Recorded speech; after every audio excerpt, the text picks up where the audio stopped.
Jeshi la polisi mkoa wa Morogoro limewakamata watu watatu wakiwa na vipande 12 vya meno ya tembo, ngozi 5 za mnyama aina ya swala na watu wengine wawili kwa matumizi mabaya ya silaha za moto.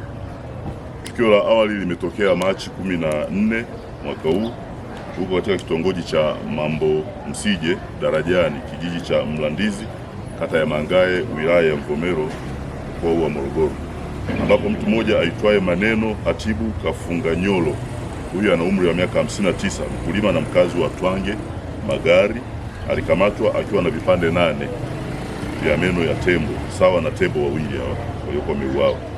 Lakini vile Machi 15 mwaka huu alasiri, katika eneo la Kibaoni, kijiji cha Merera, wilaya ya Mvomero tena mkoa wa Morogoro, alikamatwa Abdulkarim Ibrahim Mashaka, miaka 56, mkulima na mkazi wa Kidodi Kilombero, akiwa na vipande 4 vya meno ya tembo sawa na tembo mmoja. Watuhumiwa wote hao ni wawindaji haramu, wamekamatwa wakiwa katika harakati za kutafuta soko la meno haya. Huyu mtuhumiwa Abdulkarim Ibrahim Mashaka nafikiri anajirudia, hii ni mara nyingine tena anakamatwa na haya meno ya tembo.